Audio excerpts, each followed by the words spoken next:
യൂട്യൂബിന് വിട. സൂര്യയിലെ എല്ലാ പരമ്പരകളും സംരക്ഷണത്തിന് ശേഷം തികച്ചും സൗജന്യമായി സൺ നെക്സ്റ്റ് ആപ്പ് ഡൗൺലോഡ് ചെയ്യൂ. കണ്ടാസ്വദിക്കാം നിങ്ങളുടെ പ്രിയ പരമ്പരകൾ. ഇപ്പൊ എന്താന്നും പറയാത്ത?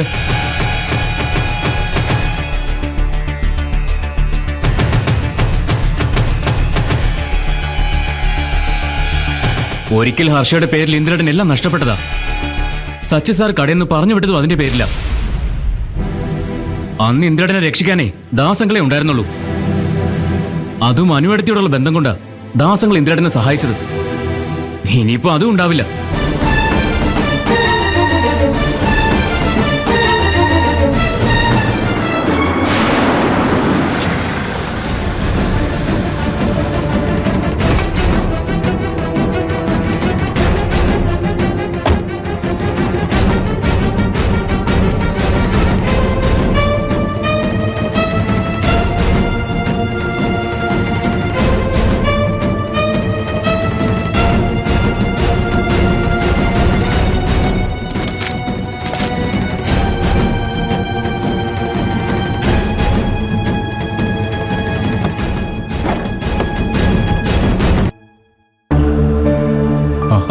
ദാസങ്ങളെ ഇരിക്കും.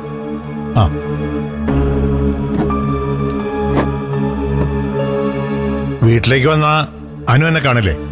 അതാണ് ഇങ്ങോട്ട് വന്നത്. അനുവിന്റെ ബന്ധങ്ങളൊക്കെ ഇന്ദ്രൻ വിലക്കിയിരിക്കല്ലേ? അത് പറയാനാണോ അങ്കിളിപ്പോ ഇങ്ങോട്ട് വന്നത്? ഞാൻ എന്റെ ഭാര്യയോട് പറയുന്നത് എന്റെ തീരുമാനങ്ങളാ. അതിന്റെ കാര്യകാരണങ്ങളൊന്നും മറ്റുള്ളവരെ ബോധിപ്പിക്കാൻ എനിക്ക് പറ്റില്ല. നിന്റെ ഭാര്യ ആകാശത്ത് നിന്ന് പൊട്ടി വീണമെന്നല്ലോ. അവളൊക്കെ ചോദിക്കാനും പറയാനും ആൾക്കാരുണ്ട്. നിലമറന്ന് സംസാരിക്കരുത് ഇന്ദ്ര.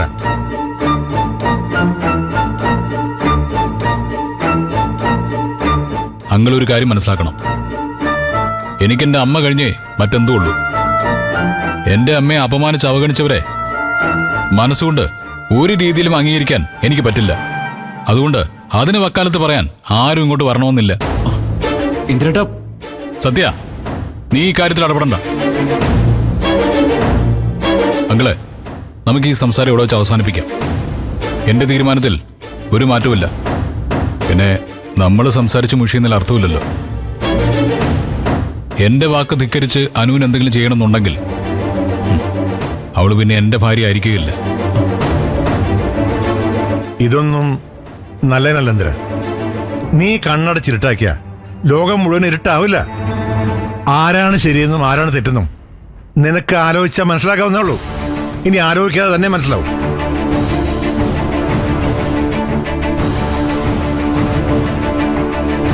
ഇതിനുള്ള മറുപടി കാലം നിനക്ക് തന്നോളൂ.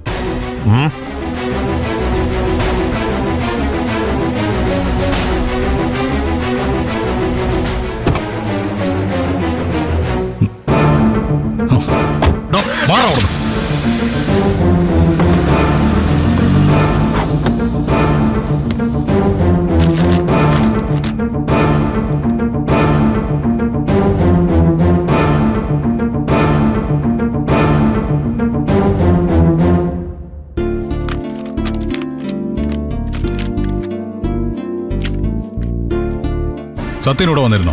ഇല്ല. എന്താ ഇന്ദ്ര? എടാ, ആരെങ്കിലും ഓഫീസിന്റെ ഫോട്ടോ സത്യന് അയച്ചു കൊടുത്തായിരുന്നോ? ഇല്ല, ഞാൻ അയച്ചു കൊടുത്തിട്ടില്ല. വേറെ ആരെങ്കിലും അയച്ചു കൊടുത്തോന്ന് എനിക്ക് അറിയൂല. പ്രതിഭയാണോ സത്യന് ഓഫീസിന്റെ ഫോട്ടോ അയച്ചു കൊടുത്തത്? അത് സർ, ഞാൻ ചോദിച്ചതിന് മാത്രം മറുപടി പറയാ. പ്രതിഭയാണോ അത് ചെയ്തത്? ആണോ? അതെ സർ. സത്യൻ സാർ വിളിച്ചപ്പോ ഇവിടുത്തെ കാര്യങ്ങളൊക്കെ പറയേണ്ടി വന്നു. അവള് വന്നു കയറിയപ്പോ തന്നെ പ്രശ്നങ്ങൾ ഉണ്ടാക്കാനല്ലേ നോക്കുന്നത്. ഇന്ദ്രനെ സത്യനെയും തമ്മിൽ തെറ്റിക്കാൻ ഈ പ്രതിഭ മനഃപൂർവ്വം ചെയ്യുന്നതാ. അയ്യോ അയ്യോ സർ, ഞാൻ അങ്ങനെയൊന്നും ഉദ്ദേശിച്ചല്ല. എന്തുദ്ദേശിച്ചാണെങ്കിലും മേലിൽ ഇനി ഇത് ആവർത്തിക്കരുത്. പ്രതിഭ ഇവിടെ വരുന്നത് ഇവിടുത്തെ കാര്യങ്ങൾ നോക്കാനാ, അല്ലാതെ ലോകം മുഴുവൻ അത് പാടി നടക്കാനല്ല. മനസ്സിലായോ? കൂടെ നിന്ന് ചതിക്കുന്ന ഒരു സ്റ്റാഫിനെയല്ല എനിക്ക് വേണ്ടത്.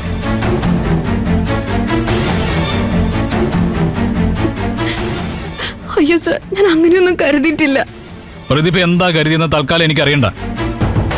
സത്യൻ എന്റെ അനുജനാ. പക്ഷേ ഇപ്പൊ ഇവിടുത്തെ കാര്യങ്ങൾ നോക്കുന്നത് ഞാനാ. അതെങ്ങനെ വേണമെന്ന് എനിക്ക് വ്യക്തമായിട്ട് അറിയാം. അതിന് കൂടുതൽ ആരുടെയും സഹായമൊന്നും വേണ്ട. ജോലിക്ക് വരുന്നെങ്കിൽ വാങ്ങുന്ന ശമ്പളത്തിനുള്ള സേവനം മാത്രം മതി. മനസ്സിലായോ? കരയാൻ വേണ്ടിയിട്ട് പറഞ്ഞതല്ല. പിന്നെ ഒരിക്കൽ കൂടി ഇത് ആവർത്തിച്ച പിന്നെ പ്രതിഭയ്ക്ക് ഈ ഓഫീസിൽ ഒരു സ്ഥാനം ഉണ്ടാവില്ല.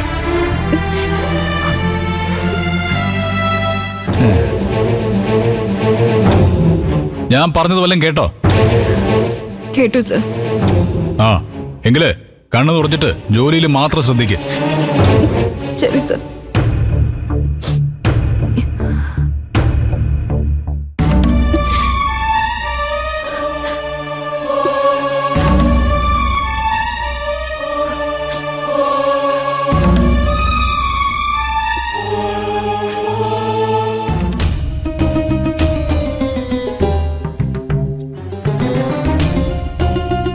ഇപ്പോഴത്തെ സാഹചര്യത്തിൽ രഘുവേട്ടൻ നാട്ടിൽ തന്നെ നിൽക്കുന്നതാണ് നല്ലത്.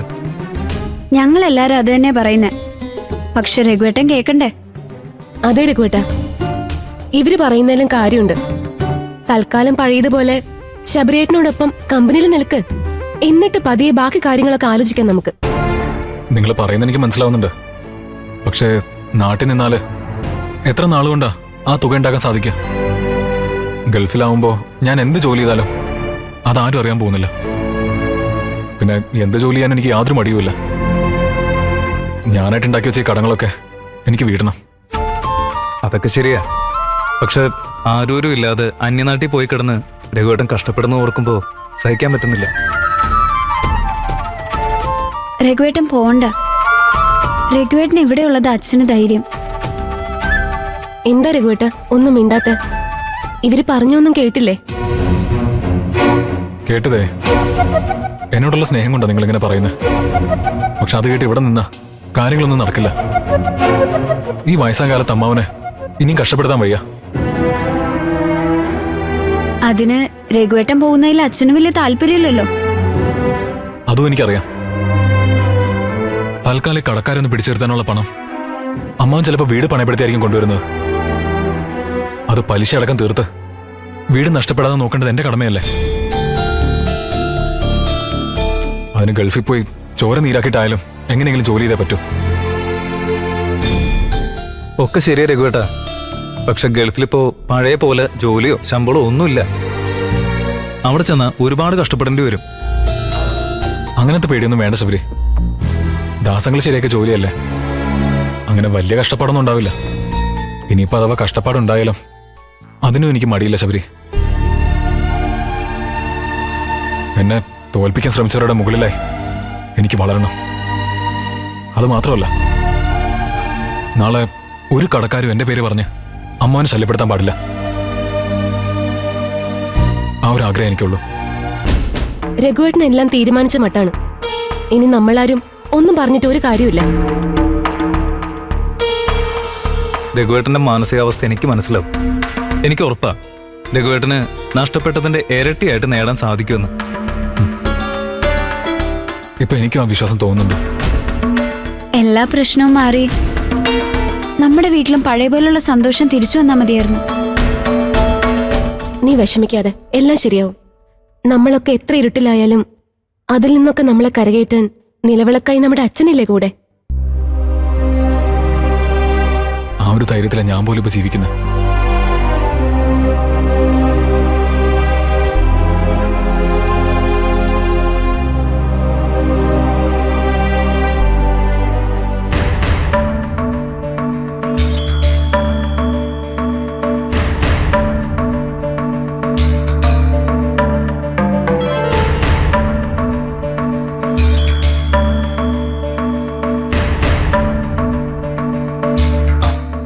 എന്നോട് സാർ ഇരിക്കൂ. ഇരിക്കൂ.